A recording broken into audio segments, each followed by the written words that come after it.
அஸ்ஸலாமு அலைக்கும் நண்பர்களே, இது உங்கள் அல்லஹாம். அல்ஹம்துலில்லா. ஜனவரி 20, 2026 கத்ரி ஆட்டு சந்தை இது. அல்ஹம்துலில்லா, மிகவும் ஒரு அருமையான சந்தை. இன்றைக்கி வந்துட்டு நமக்கு ஆடு வந்தது. ஆடு வந்து ரொம்ப குறைவாக இருந்தது. ஆனால் வந்த ஆடு எல்லாமே ரொம்ப தெளிவாக இருந்தது. மாஷா அல்லாஹ். நீங்கள் வீடியோவில் பார்க்கும்போது பாருங்கள். இப்போது இடுப்பில் கை வச்சா வந்துட்டு உங்களுக்கு கையை வந்துட்டு பிடிக்க முடியாது சில ஆடுங்க. அந்த மாதிரி இருந்தது. எல்லா ஆடுமே நல்லா இருந்தது மாஷா அல்லாஹ். ஆனால் அவங்க சொன்ன விலை வந்துட்டு கிட்டத்தட்ட லைவ் ரேட் 450 ரூபாய்க்கு மேலேயே சொல்கிறாங்க. அதை நம்ம எடுத்து நம்ம கஸ்டமர்ஸ்க்கு கொடுக்கறது வந்துட்டு ஒரு சாத்தியம் இல்லாத ஒரு விஷயம்.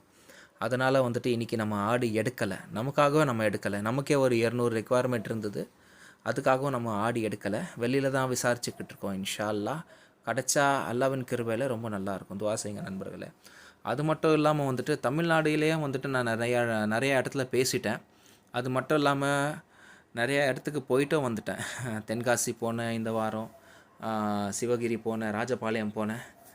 ஆனால் வந்துட்டு எங்கே போனாலும் வந்துட்டு கிட்டத்தட்ட 450 ரூபா தான் சொல்கிறாங்களே தவிர அதுக்கு கீழே வந்துட்டு யாருமே சொல்ல மாட்டேன்றாங்க.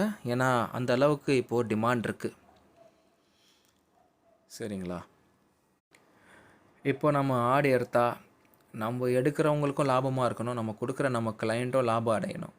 சரிங்களா? நான் என்ன பண்ணுவேன், இப்போ ஒரு ஆடு எடுக்கிறேன்னா ஒரு ஆட்டுக்கு நான் 300 ரூபா வச்சு என்னுடைய கிளைண்ட்டுக்கு நான் கொடுத்துருவேன். ஏன்னா அவங்களுக்கும் அது வாங்கும்போது ஒரு திருப்தி இருக்கும், ஒரு சந்தோஷம் இருக்கும். நமக்கு அதை தவிர வேறு எந்த சந்தோஷமும் இல்லை. ஏன்னா நானும் வளரணும், என்னை சார்ந்திருக்கிறவங்க எல்லாருமே வளரணும். அதுதான் நம்ம இன்டென்ஷன். நம்ம மட்டுமே லாபம் அடையணும்னு நினச்சா இந்த தொழிலை வளர முடியாது. நான் ஏற்கனவே சொன்ன மாதிரி இந்த தொழில் வந்து ரொம்ப பர்க்கத்தான தொழில். அல்ஹம்துலில்லாஹ். இதில் நமக்கு கொஞ்சம் பொறுமையாக வேணும், நிதானமும் வேணும். இப்போ உதாரணத்துக்கு நான் சொல்லணுன்னா, இப்போது இதில் வந்துட்டு நம்ம ஒரு 2-3 பேர்கிட்ட வந்துட்டு நமக்கு ஆடு பிடிச்சிருந்தது. அப்போது நம்ம விலை கேட்டோம். நம்ம அண்ணன் வந்துட்டு உதாரணம் சொன்னார். என்ன சொன்னார்னா, ஒரு செட்டு ஆடு இருந்தது. லைவ் வெயிட் வந்துட்டு 14 அது கறி வெயிட்டு. லைவ் வந்துட்டு 28 கேஜி இருக்கும். அப்போ 50% போட்டால் 14 கிலோ வந்துட்டு கறி வரும். நான் வந்துட்டு 10,000 ரூபாய் கேட்டேன்.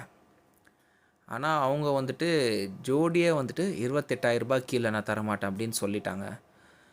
அப்போது வந்துட்டு நம்ம அதை எடுத்து நம்ம கிளைண்ட்டுக்கு கொடுக்குறது கொஞ்சம் கஷ்டம்தான். அதனால் இந்த வாட்டியும் நமக்கு ஒரு ஏமாற்றம் தான். பொங்கல் முடிஞ்சு விலை குறையும்னு நம்ம நினச்சோம். சரி, இன்னும் கொஞ்ச நாள் போகலாம் போல இருக்குது. நண்பர்களே, கொஞ்சம் பொறுத்துங்க. இன்ஷா அல்லாஹ் நல்ல ஆடுங்களா, தெளிவான ஆடாக உங்களுக்கு நான் தரேன். துவா செய்யுங்க நண்பர்களே. அஸ்ஸலாமு அலைக்கும் வரஹ்மத்துல்லாஹி.